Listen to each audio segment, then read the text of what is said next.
Hello and welcome to our Prince of Persia review. This is insane, guys. I'm so excited. This is The Lost Crown, a brand new game that come out in 2024. And man, oh man, I have to say it is definitely in my top 5 greatest of all time Metrovania games. And I would like you to go ahead and leave your thoughts and comments about that statement. And I wanted to start off with that to make sure you know where I stand. And yes, I recommend this game for anybody and everybody, not just Metrovania fans. If you're just a fan of video games and you want to play something with some amazing gameplay, some challenging platforming and bosses, this is the game for you. And we're going to get into the story as well. So, spoilers ahead. You're watching the intro of the game, and we're going to skip through some of the cutscenes, some of the boss fights. So, it is spoiler focused for you guys. I don't want to hold back.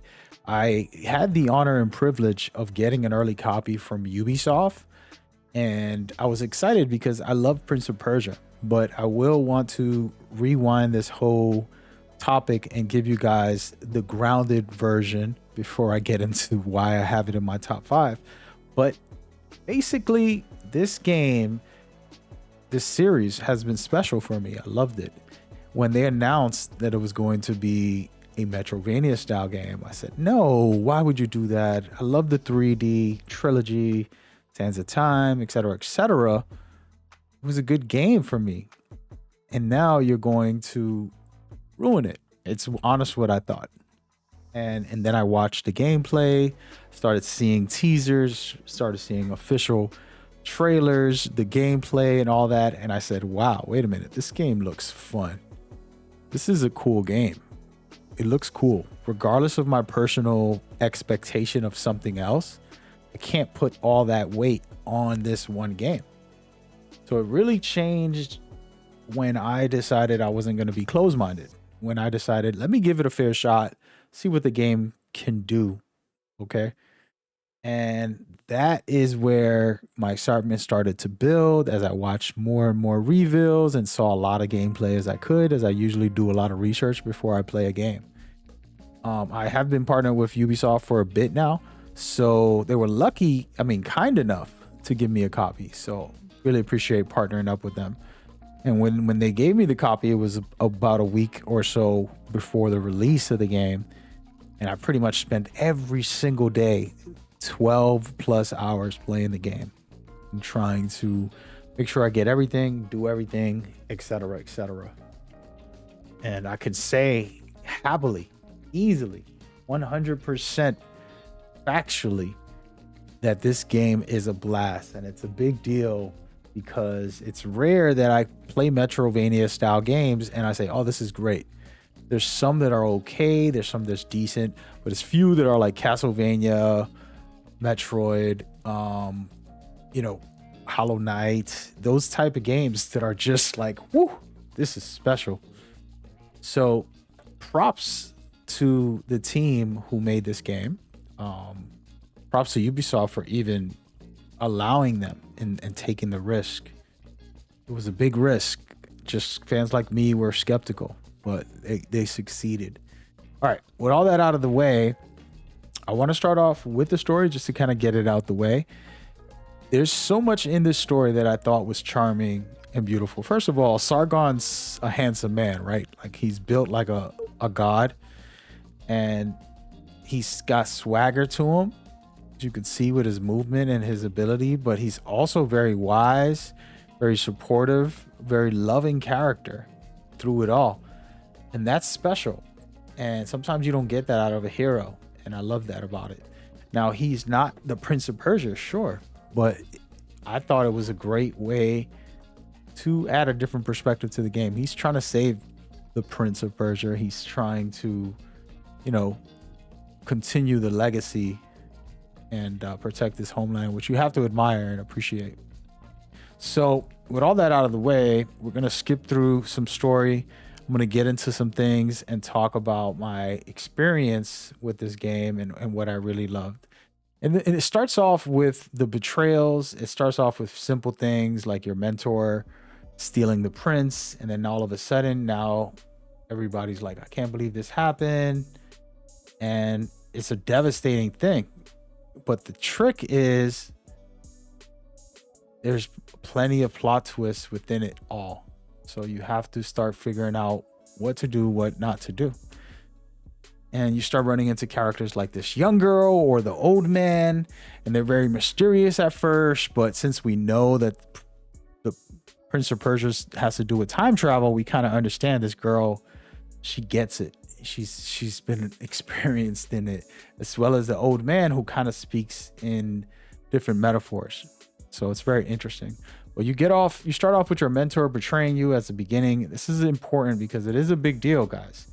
And then slowly as time goes on, you end up running into guys like the one and the only here, who's an actual kind of, the memories of the past or the future. So you're starting to understand what's been going on. He came the day before, but supposedly they all got old, rotten, and so on and so on. So it's super interesting, and I absolutely loved what they did with the story, because there is a lot of mystery still and a lot of twists and turns on why things happen. For example, Mr. V, we're going to call him. He was one of the most incredible plot twists consistently. And why is he the one betraying everybody and doing what he did?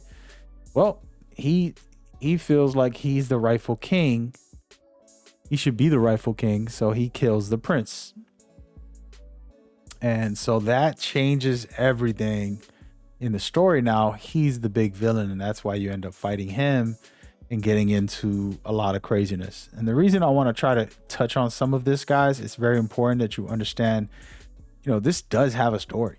And now your friends get convinced by him that you are the one that betrayed them, and they don't want to believe it at all. But, they have to. This is war. This is how it goes. So you end up fighting them throughout the game, and you're dealing with so many great bosses that we'll get into in a minute. But it's a spectacular experience when it comes to all the twists and turns, and then having to fight your friends that you really care about. There's a lot going on. You find out that Mr. V, his father was the king, and his father gets killed and betrayed. And that's what caused him to become the way he did. But the crazy part is you see who did it, and how could she? She's trying to take over and rule as the queen in power. But that's where you see even our prince says, you know what? I can't stand for this. And little by little, when you get to the end, you find out what really is going on, which I absolutely loved, where you tell her, you know what, to confess your story, tell everybody the truth. And so you leave. And this is beautiful, beautiful way to say, you know what, I'm going to protect Prince of Persia, and I'm going to do what's right for this country. But there's going to be some turmoil possibly in a sequel. So it kind of excited me. And I wanted to start off with that, because at the ending, I'm like, man, I want to play this again, but I also want a sequel really bad. And then they did a lot of cool things, small twists. You have this bird, that companion that helps you find treasure all the time. And then in this very ending here, you see the bird coming to land with you. But when you look into the water, the special surprise, the guy who's been guiding you throughout the game is also the bird who's been with you the whole game. And it's such a fun and beautiful thing, because you can go back and replay and listen to his commentary and say, oh man, this guy was so wise. No wonder he was so good. He knew everything. Such a beautiful story about time. And so that's a part of why I love this game. And I think that most definitely very cool to have an actual story that's compelling and interesting, and that really pulls you in deep. All right. So with that in mind, we're going to watch some gameplay now, and most of this will end up being gameplay, and just discuss my experience with that. As I also talk about the story, because the story ties in, where you're dealing with fighting yourself, because there's different versions of you trying to save the world, trying to save Persia, and trying to save the prince. And then you're fighting your own friends. So you're looking in the mirror, you're fighting others. It's a lot to deal with. And it's very heavy. And it's an important storyline to the game, but it also ties into the story. And that's what makes it special to me. And so you end up fighting normal enemies. And what I want to talk about with all of these guys as we skip through a couple of them is you see how different they are with their combat attacks and their patterns and the way they might use environments. All of that stuff makes it very fun, very interesting, and dynamic for you as a player just getting into it. And we're going to skip ahead to this lovely tiger cobra. There's so many crazy creatures in here. So it starts off pretty basic, pretty bosses that you can handle. And then as time goes on, things start getting very real and very interesting. And then you'll see as you go, you'll fight yourself. And this is where it's like, I don't understand. How could I fight me? Or what version are you?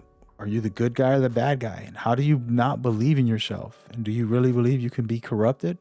And so there's all of this going on within the story.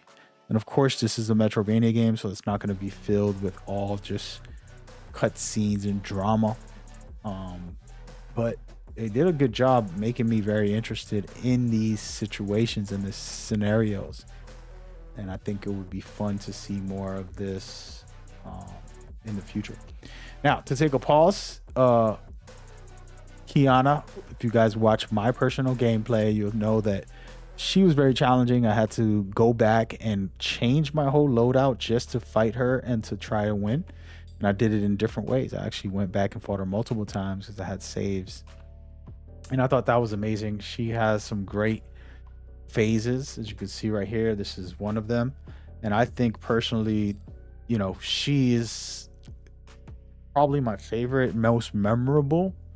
But there's plenty of others that I absolutely love. But I just adored everything that she had to do. It was very clever, creative, and different. So super, super, super fun stuff. And we're going to skip ahead and just skip through some of these bosses and the different play styles that you might need to have and the abilities you need to use. Very fun stuff. I love this game for that. Mostly, I do have videos breaking down the surge and the amulets and how you can make different builds and different play styles. And I do a lot of breakdowns on that type of stuff. Even though this isn't an RPG looter or anything like that, having the ability to really change your play style and really make it dynamic and not just stuck on one specific play style. Oh, I leveled up this thing and that's all I have. I really felt like I can just do anything and change it in many different ways, and it can be a fun time. So for me, that was a blast, and that was important. And the fact that this game did that, unlike many other games in this genre that don't give you the variety that this game does. And on top of that, the combat feels like if you're playing a fighting game to a certain extent, a platformer, Smash Bros, or just a fighting game in general, throwing someone in the air, comboing them, using your special ability, using all these different perks and different things. Just spectacular, in my opinion. Absolutely loved it. And then again, as you can see, all these fights here are with some friends that you care about. One of the most lovable characters in the game, but unfortunately, he's a little bit of a coming after you in these fights, and it's like, okay, well, I guess I gotta fight him. I didn't want to, but I had to. And special stuff, in my opinion, that I loved about it. And so getting into it more and more, there's more fights with the main villain. You fight him so many times in this game that I thought it was insane, but it was very cool because there were very different fights and unique ways that he fought. And he transforms at the very end as well to change things and to make it special. So for me, it was a good time playing with these characters. I literally changed up my build. If I died, I would go back to the tree, change my build so that I can fit into this playstyle and get into the game. Okay, so this review is more for those who already played it and want to just hear my impressions and feelings. You can see right here, he's explaining how they left him for dead. They killed his father and left him for dead. And just a unique experience how his father kept him alive and he transformed. And so he had to go through all that, which is very difficult. But this game has some heartbreak. For example, your mentor being killed. How do you let that go? Right? How? So just interesting stuff. You end up fighting his undead father, which was one of my worst fights. I literally could not beat this guy. He beat me in cutscenes because I would be low health, and then we'll go into a cutscene like this right here. He'll transform into something different and end up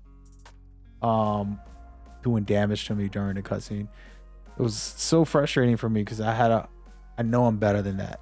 And so I went and changed my build, like I said, put on specific things to survive him or to do more damage, and had myself a good old time with him. And so, anyways, story goes, and we'll go down the rabbit hole with these boss fights all day. But I just wanted to give you guys my impressions on some of that and why I loved it.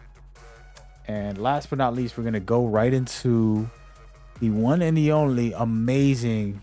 These are our fun times here. Absolutely fun times. The platforming. And this is where I wanted to end it because this was the most challenging for me. Okay. I play only a few platformers a year. I don't play all of them because there's so many games to play and there's only a few good platformer based style games. So for me, playing this was a challenge, but I absolutely adored it and took the challenge and practiced and got better and stayed trying until I got things like the things that you're going to see that were very difficult. And the thing I want to point out, like, I mean, you know, send this to a developer if you know one that made this game. But man, you guys put in the work. Like, just a message for the devs. Like, I play so many video games, over 100 a year, and the designs are important to me. Like, I've studied how these games work. I've studied the experiences you're supposed to be getting, all of that.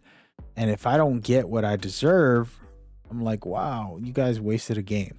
And for me, you guys did not waste a game. This is one of the most special experience when it comes to platformers. You guys designed it so amazing. Like, I literally had the time of my life, even while I was getting my butt whipped by some of these platforming things, just because I'm like, wow, this is crazy. The things I can do in here, the insanity that, you know, the possibilities, let's just say, it's just so much inspiration. It really was an amazing time for me. And that's one of the biggest things I could say. The biggest compliments I can give is that with these platforming designs, just incredible. As you can see, I'm using the teleport. Just really solid, amazing stuff. Specifically, think about it, guys. You know, we know Prince of Persia, that's a part of what the game offers, right? But man, oh man, the way they designed it, super challenging, super difficult, but also very fun and interesting game design. And I absolutely cannot wait to see there be a sequel, some DLC. I'm not sure what, you know, you guys have planned. If anybody of the devs watches, if you're just a viewer, tell me what your thoughts about this stuff. I know it's hard. I know it sucks when you die. It's frustrating. I personally understand that games are designed that way. Some of these games, especially Metrovania style games where you want to be able to platform not so easy. You want to have to work for it a little bit. I thought this was one of the best ever to do it, in my opinion. Just mind blown by the amounts of creative and interesting ways that they use to design this game. So with all that being said, I love this game. I think that's very clear, and I don't have any negatives that I even want to point out. Not that it doesn't have some gripes. Of course, you know, we would all like having more cutscenes rather than having to read dialogue. Personally, I prefer to have a very cool cutscene than to have just dialogue consistently. But at the same time, it's like, do you really need that? Especially for Metrovania games, this is a tradition to have a lot of that. Most of them have just text. For me personally, I love it all. So I wanted to be honest about that. That would be one thing that I would probably change. Another thing would be that boss fight, that one boss fight, the king, where I got beat up so bad and embarrassed over and over because I had low health and it went to a cutscene where he damages you during the cutscene. And so I'm blaming the developers for me not being the best and saying it's their fault that I died to him. But in reality, I could have just gotten better and had enough health to survive, which I ended up doing. Of course, I beat the whole game. So, but yeah, absolutely phenomenal experience. They are literally the kings of kings when it comes to this stuff. And I just gotta give them the credit. And so it is one of the best games of the year. Of course, it's only January, but I do believe that my statement will stand for the rest of the year, just because if you look at the Metrovania games, this is the game. Like, there's not going to be a lot of games that you're going to see in its genre that it's one of the best, and we'll see. Feel free to, if you watch this later on in the year, if you feel like there is a game that beats this game when it comes to Metrovania, please share it with me so that I can enjoy it, because I'll be happily proven wrong that there's a better game in the Metrovania space that comes out in 2024. But other than that, if you watch this before you played the game, then I apologize for all the spoilers. But yeah, go give it a shot. I recommend it wholeheartedly. All right. Take care. I hope y'all enjoy it. Stay blessed out there. Peace.